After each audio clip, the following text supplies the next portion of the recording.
欢迎收看关键时刻，我是张道和。台积电今天又飞高了，创下新天价。你看到这个数字1880块，而且它是带动了整个台股今天全面的上涨。而台积电可怕的并不是它的股价，而是在它的今天1月份公布营收，真的让全世界、让台湾人吓一跳。台积电你也太强了吧！你看到今天它公布了2026年1月它的营收是多少？是4012亿5500万元，较上个月增加了19.8%，而且年增36.8%。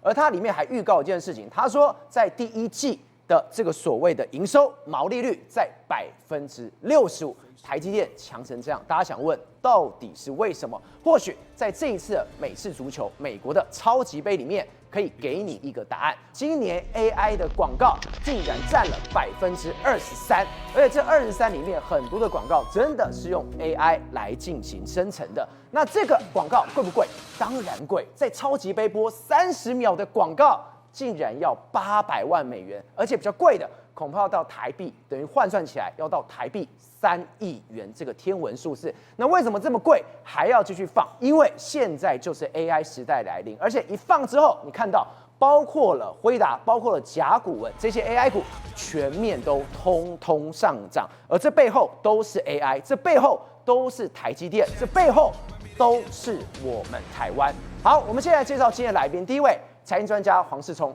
大家好；时事评论员张宇轩，好；政经评论家吴家龙，大家好；资深社会记者王瑞德，大家好；专家林廷辉，大家好；好，作为资深媒体人吴胜峰，大家好；好，稍后还有资深社会记者林玉峰会加入我们的讨论当中。松哥，台积电也太强了吧！今天有2个事情我真的非常惊讶，第一个又创新高了1880元，然后第一季的营收这个也都出来了。这个它根本是一个鬼神般的成绩了。没错，今天下午大家在讨论什么？大家在讨论说台积电也太厉害了，它公布了它今年第1月的营收了4021亿，创了历史新高。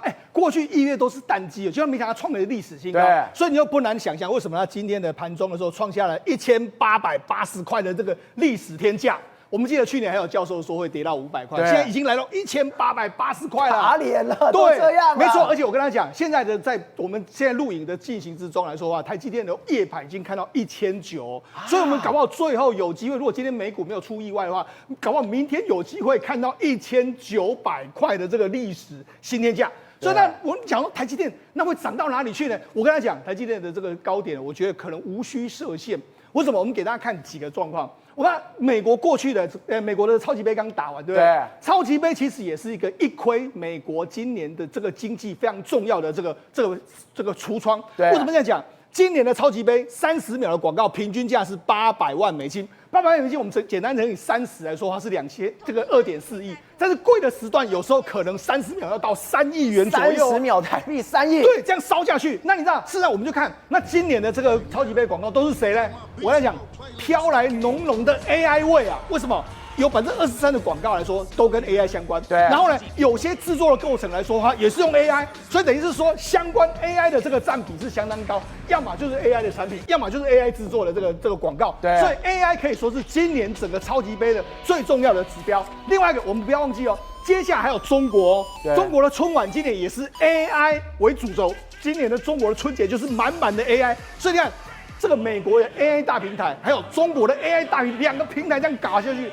台积电会差吗？当然不会差嘛。所以我跟你讲，今年对台湾来说的话，对台积电来说，绝对又是大丰收的一年。而且松哥，我们刚刚提到，今天最关键是第一个，台积电的股价创新高之外，1月份的营收，对，真的太吓人了。事实上，台积电的法说都讲得非常的保守，去年说20%，就有成长30%，今年说成长30%，大家就说那会不会很保守？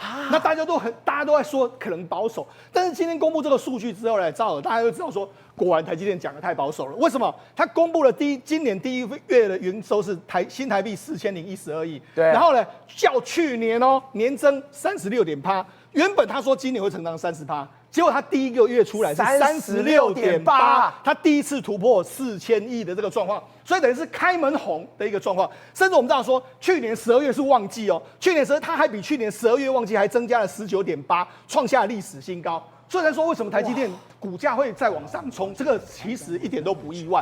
另外一个，美国银行也预估，原本它预估今年是4.5，然后今年是8，所以呢，去年是8，然后今年原本预估是4.5，就预估又是8，所以这个是已经在很大的基础上面再叠加8，你就说这个其实是相当夸张的数字。所以我在跟你讲，因为整个美国跟中国在拼 AI 的状况之下，其实台湾就变成是各中受益最大的国家。而且我们刚刚特别讲到，超级杯是一个我们可以看 AI 指标最重要的一个杯赛。是你看到今年，我们看到那一些所有的 AI 广告，太吓人，太科技化了。这广告是美国的这个伏特加 Svedka 它的广告。Svedka 就是说，我们用这个 AI 的这个过程，把这整个模型建立之后，然后训练的这个 AI， 然后所以你可以看到它的 AI 的表情，你有没有注意到它的表情，还有它的动作、它的肢体？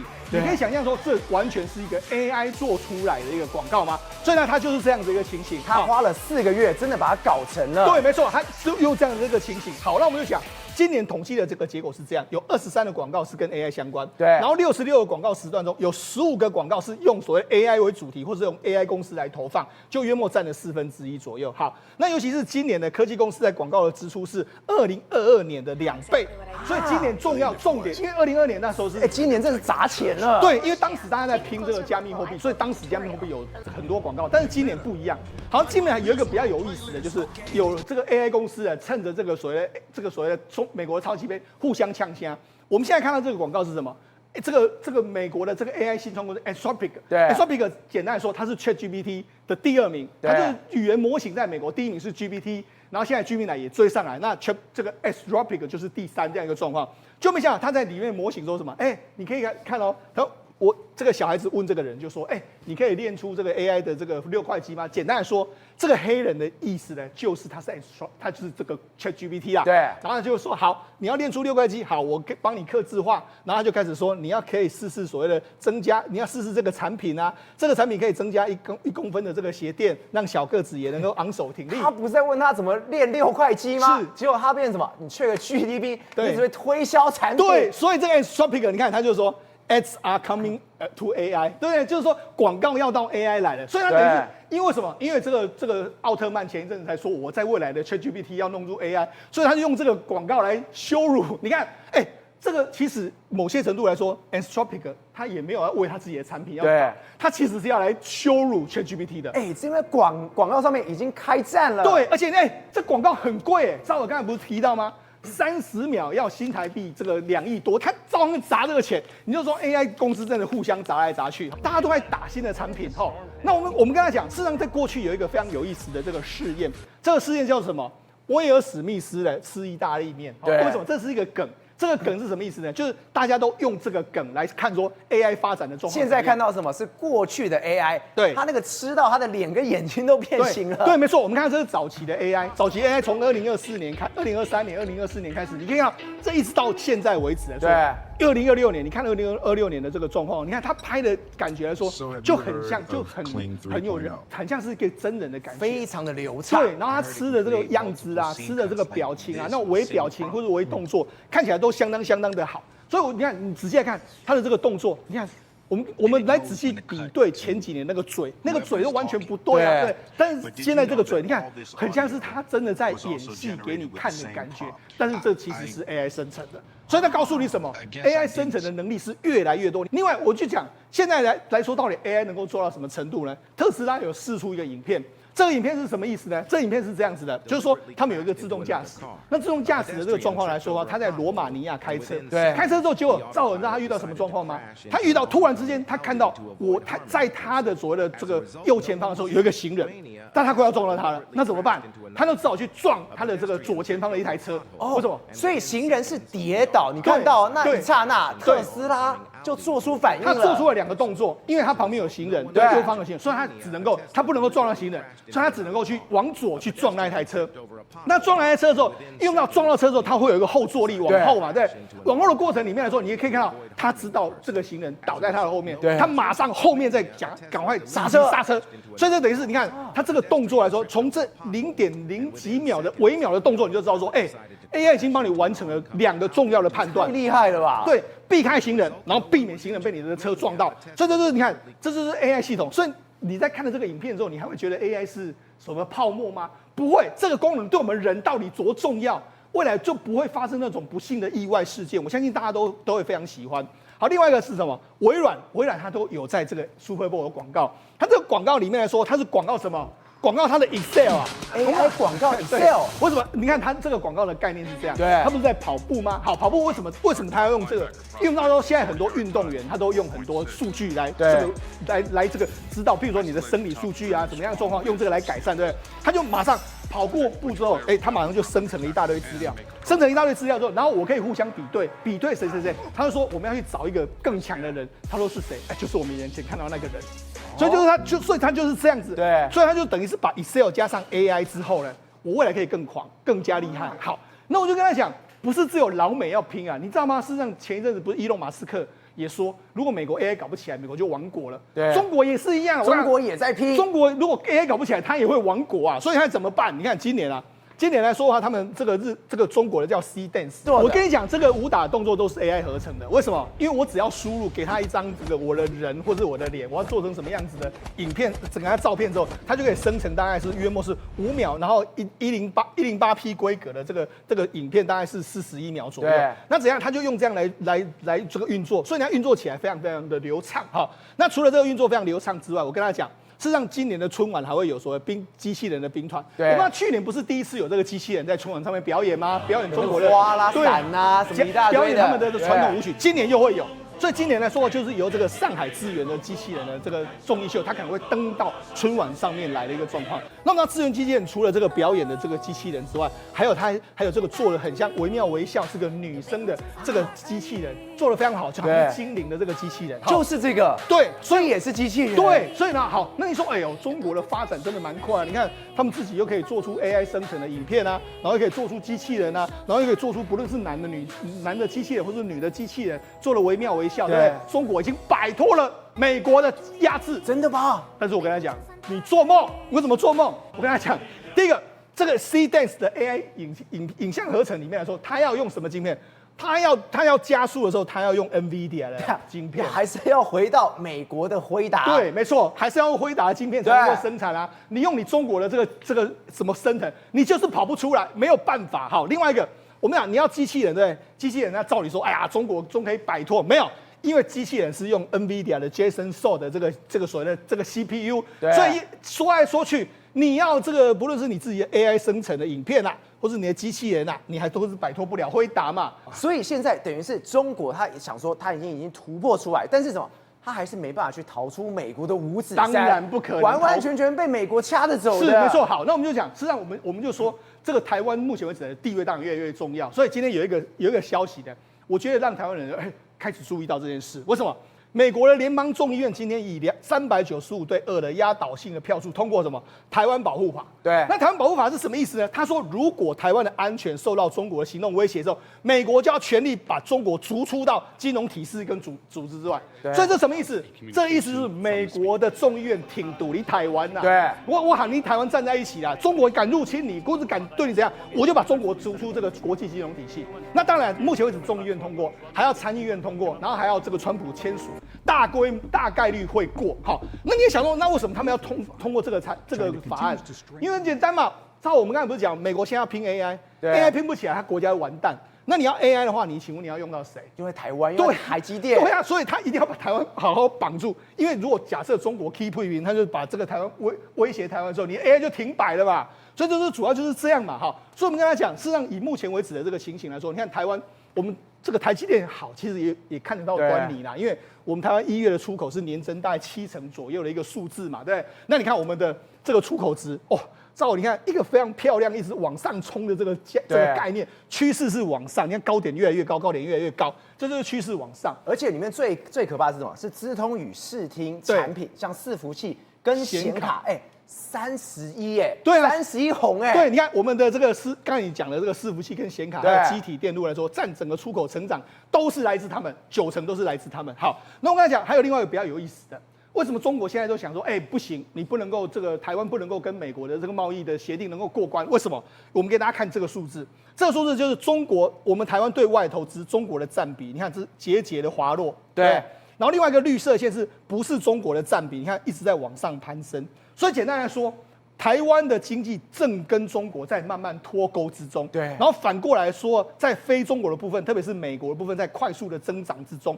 所以呢，事实上这个你看到这个图，你也不难解释为什么美国要把台湾牢牢的抱在一起。因为说真的，没有台湾之后，美国的 AI 真的是完全搞不下去的一个状况。嘉勇哥，我们刚刚提到一件事情，就是美国众议院今天通过这个所谓的台湾保护法案，这个395-2，非常大的一个悬序的一个数字，这代表什么？台湾非常重要，因为我们刚刚讲，在这场 AI 战里，它不单单只是一个科技战，它是一个国安战。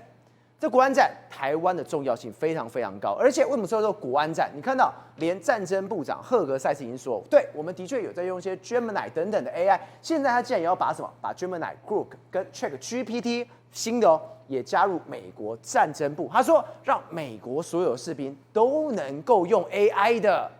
举一个例子啊，比如说那个有一个无人机，它现在是侦查以后看到地面上有一个移动的这个物体，然后呢，把它看清楚一点以后，从资料库里面调出来比对，就像 Google 的那个影像搜寻一样，发现这是哪一款的坦克啊，或者哪一款的那个装甲车，对。然后呢，资料库里面有它的结构资料，然后就看出来说它弱点在哪里，它最脆弱的地方在哪里，我就找到了。然后呢，无人机上面的那个飞弹或者说别架也可以，就根据这个来直接打中那个最脆弱的地方。那所以呢，这里面会看出来。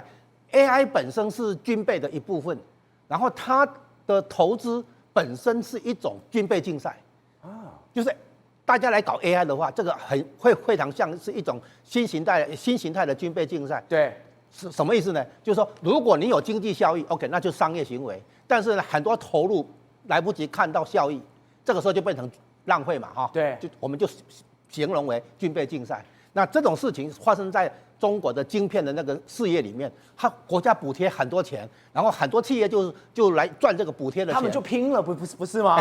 对，是拼补贴的钱嘛，哈。对。然后呢，结果呢就没有办法真的做出晶片嘛，然后记忆体那边也是，就是说他国家给补贴，他们就为了拼补贴，成立各种半导体公司什么公司，然后申请这个补贴，然后呢看一看好像有希望，因为从台积电挖角这个挖角那个看起来有希望，而且可是做不出来嘛，因为有一些关节没办法突破，以后就做不出来。然后呢，晶片那边大量消耗它的资源，可是没有做出那个产品嘛，对。然后呢，现在 AI 来了，又是一场军备竞赛，就是说表面上我战争部在搞这个，你中国跟不跟？对。中国只好跟啊，可是跟的话，某些关键的技术地方被卡住了以后，对，那这些投资就浪费了。就变成军备竞赛一样。所以美国今天也设了一个局，就是呛你，中国你一定跟，你跟的话，你就等于陷入我军备竞赛上面，陷入军备竞赛上面之后，你中国接下来就怎样，万劫不复了啊！不，经济就出问题了吗？他会先走苏联模式。苏联当年不是跟美国军备竞赛嘛？对，包括那个以前的那个，登陆月球啊，后来雷根的时候星际大战啊那些，那苏联就判断的结果说这不是骗我们，这是玩真的，然后就跟嘛。撒很多钱下去嘛，就浪费嘛，对不对哈？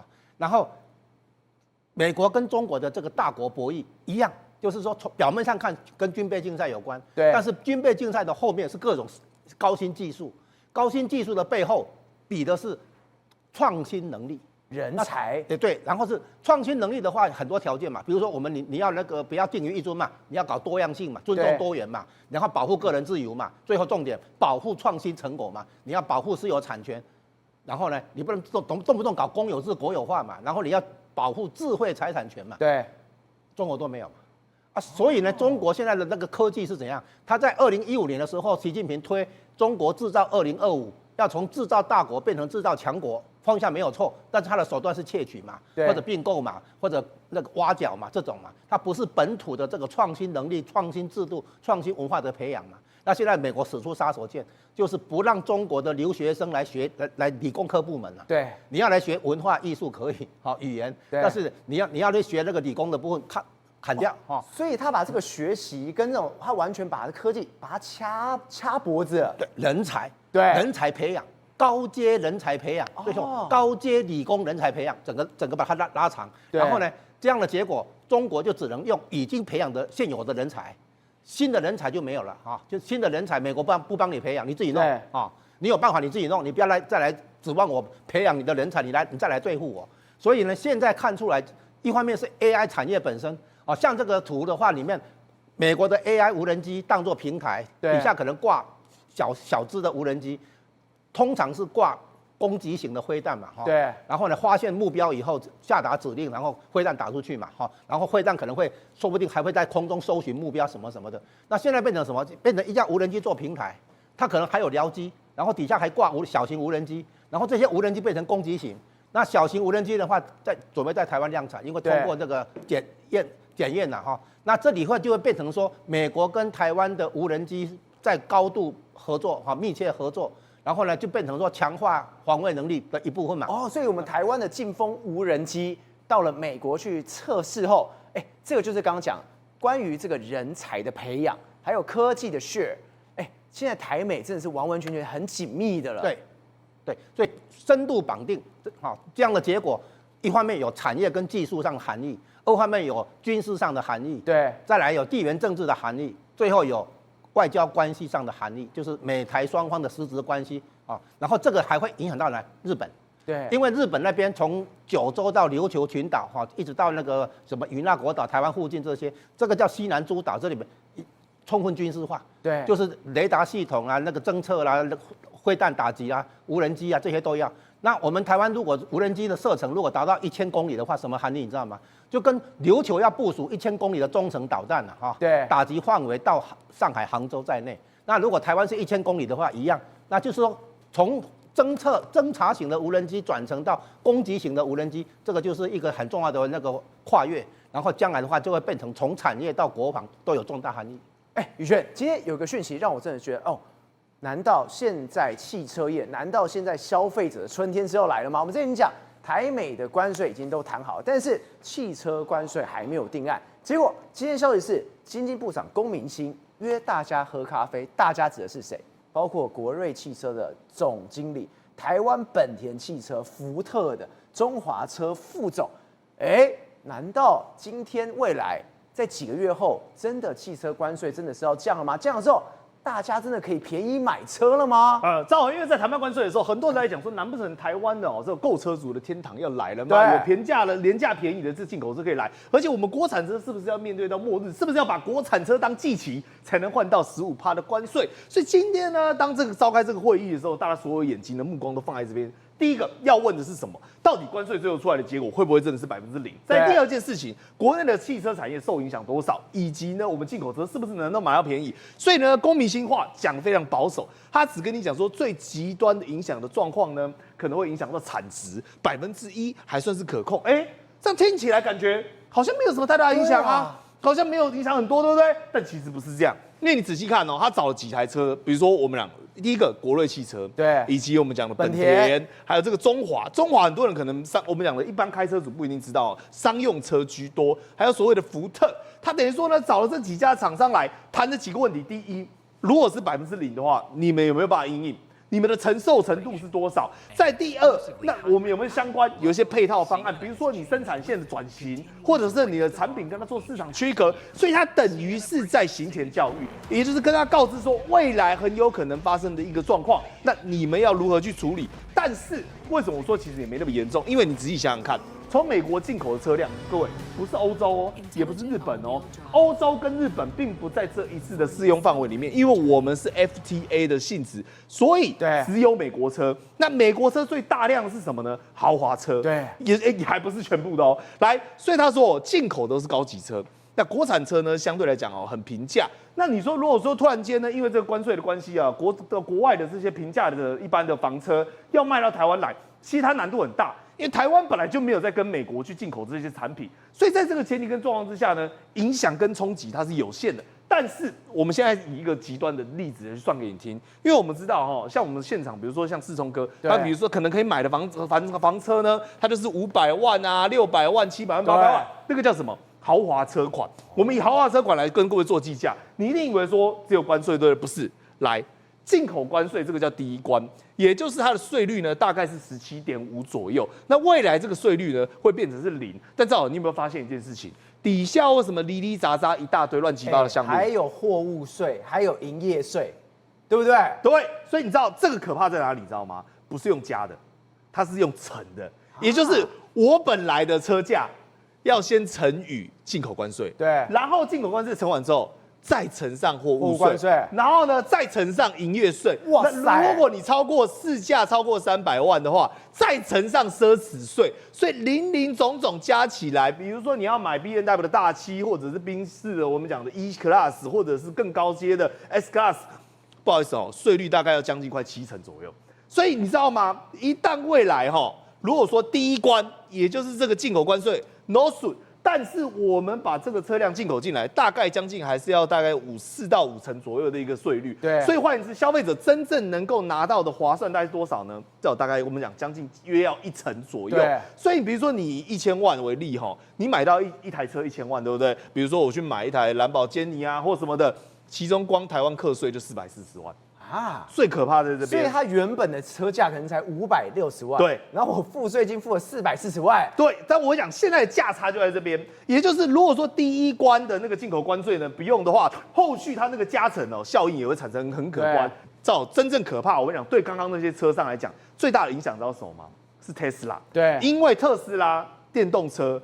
它也在这个范围里面。那你想想看，现在电动车特斯拉一台可能180万，或者是呢一台将近快要200万左右。但是后续如果说美国这个关税它全面彻底的一个降下来，那 Tesla 进到台湾之后，它可能折价可能到10万，甚至到20万不等。而且你还要注意一个现象，我们刚才是不是讲说很多高级车，比如说像 B&W 或者是说像宾士这些车款，它都陆续都会进口进来。那我请问一下，其他厂商，比如说我今天原本是在欧洲的，我今天原本在其他国家，会不会都把产线或者是本来就有美国的工厂拿来干嘛？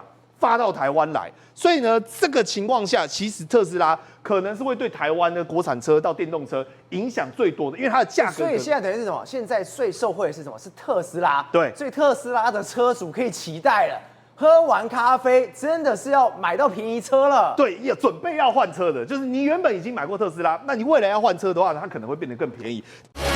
宏观取材，厘清真相，犀利精准，深入剖析，时刻掌握关键，新闻时事不漏接。老时段，新气象，我是钟浩和，关键时刻2.0，全新出击。